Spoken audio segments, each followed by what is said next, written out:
I think we are back live. But let's see. We had a catastrophic failure of our feeds, our internet connection.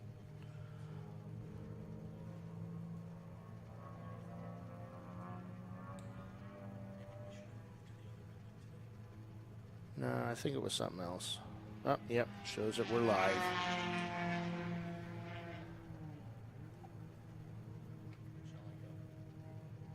I think. All right, we are back live here at Willow Springs. Having some connectivity issues this morning, folks, so we apologize for that. If we do have issues throughout the day, just hang tight. We'll figure it out. We may come down and come back up. But maybe. Maybe we'll just give up. Or we might just stop. No, we don't give up here. We don't give up here. Hall & Oates, we've been talking about them. They have a leak in their fuel bladder. And I would argue that anybody having a leak in any kind of bladder would be a bad thing. So, yes. And I don't know that these teams would carry an extra fuel bladder. So they may be done for the day. You really can't go out with a leaky fuel bladder. So they are showed in last on the feed here. Also, Fetterhund Racing, they're also not on the track. They are the team that we talked about who had had a lot of technical issues over the last couple of races, and they were able to go out and get on the track today, and thankfully for them, because being the only C-Class car here, they're going to take home a trophy. And as I've been told by several drivers, Champ Car trophies are some of the best in the business. So congratulations to them on that. Petroholic Racing, the car number 19, it's a Ford Mustang. They are our leaders. Tangerine Dream is in second. That is a 1990 Honda Civic. Team Honda Research West is in third. Roto Plucker kind of went off, and they're stuck down at turn 9. Uh-oh. Stuck down at turn 9 is the Roto Plucker car. That was yesterday's race winner. And now they're coming back onto the racetrack. Yeah, you could see them on Flagtronics way out there in the dirt. Well, the good news is we do not need to see it on Flagtronics because I can see the dust from here, Bill. But I don't know that they've come back on the racetrack. It looks like they've stopped out there. And if they've stopped right on the outside of turn 9, that is not a place that you want to hang out for any long period of time. And they've been there long enough for the dust to settle, which means they're not moving at the moment. So we're just waiting to hear from... Oh, they got safety right next to the car there. Okay. Oh, maybe what we saw was safety going to them, and that was the last bit of dust that I saw. That's a very strong possibility. So they're right on the exit of kind of turn 8, between turn 8 and 9. So they're going to need a shovel to get the dirt off of the window. That's how much dirt is on that window right now. Wow. All right. And if we look at the Flagtronics, which is really kind of cool, here's a perfect example. Turn 6 has gone yellow to be able to get the cars slowed down before they get to turn 9. And you can see how that is. You can also see car number 37 down there by turn 9. That's the car that's off in the dust on the outside of turn 9. And now it looks like that car is moving. Yep. So Roto Plucker's back on the racetrack. They're probably going to come into the pits to do a little once-over on the car and probably see if they can clean some of the dust off of it. And we'll see what the situation is with that. So now we're back to green flag conditions at turn 9. You can see that on the Flagtronics. Well, picked a good time to get the stream back up.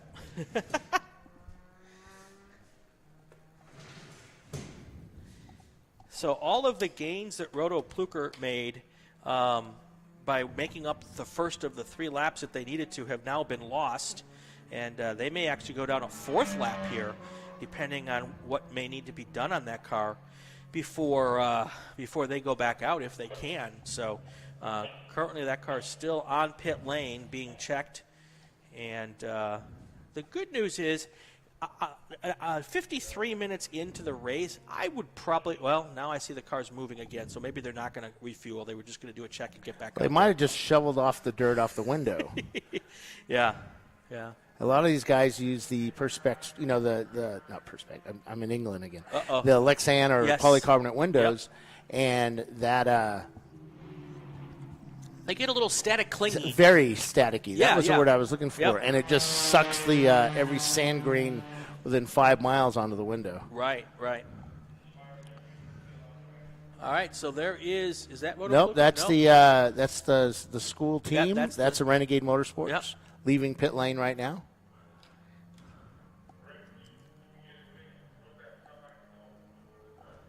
I think there's a way for me to show the pit lane info as well. Okay. And I'll have to look into that here in just a minute.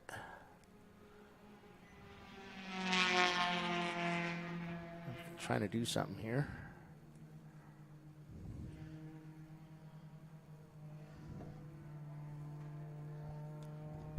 Petroholic Racing, your leaders right now. Tangerine Dream second. Team Honda Research third. Fourth place, Zoom Zoom Kaboom.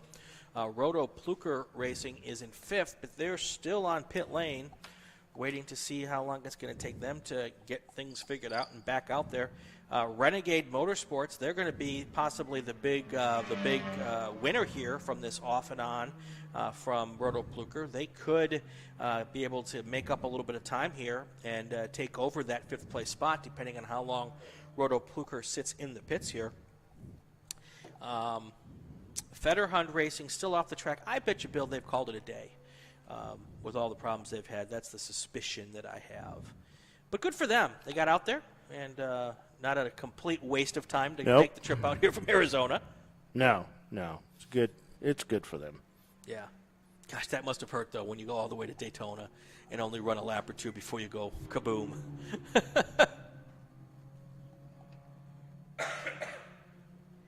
And we've all done it, We've all been through that, so we feel for them, and thankfully they didn't just pack it in and decide, this racing stuff's not for us. They keep trying, and the next race weekend will likely be better than the last. So. Yeah. Yep. Yeah, I'd like to say hi to a long-time friend. I won't say how long, but I've known her since I was just a little kid. She was a little kid, too. Sherry Ascasio.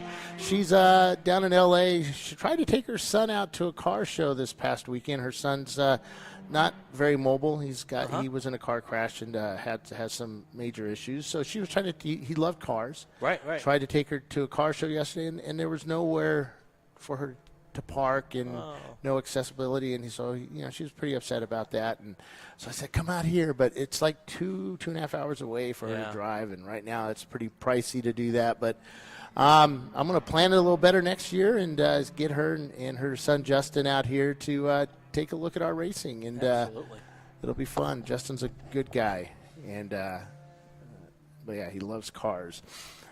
So, but Sherry, too bad. We'll work on this. We'll get it going next year. All right. But yeah, we're how far are we into this? Almost an hour in. Yep, we're coming up on 6 hours and 3 minutes left to go. So, started my watch today. I don't have my egg timer, but my watch has a countdown timer, so I don't have to do the math in my head today. Nope. I got enough going on. I have to do those numbers. I think we have some viewers on this. It'd be nice if I could see. All right. Yeah, we had. I hate it. We think we have everything fixed, and so we're 33 laps in. Petroholic Racing, still our leaders. Team Tangerine Dream. I should just say Tangerine Dream because adding the word team messes me up. It's not even part of their name. They're down a lap right now. Actually, they're down 32 seconds to the leader. But those are different classes. So you've got the Petroholic team is in Class D, Tangerine Dream Class A. So they're really not racing against each other. The race on the track is between Tangerine Dream, who's overall in second, and Zoom Zoom Kaboom. They are in fourth place right now, but they look like they're utilizing a different race strategy like they were yesterday. And so this is all playing into what they're trying to do. They're going a little slower to save fuel with the idea that they're going to do one fewer pit stops than everyone else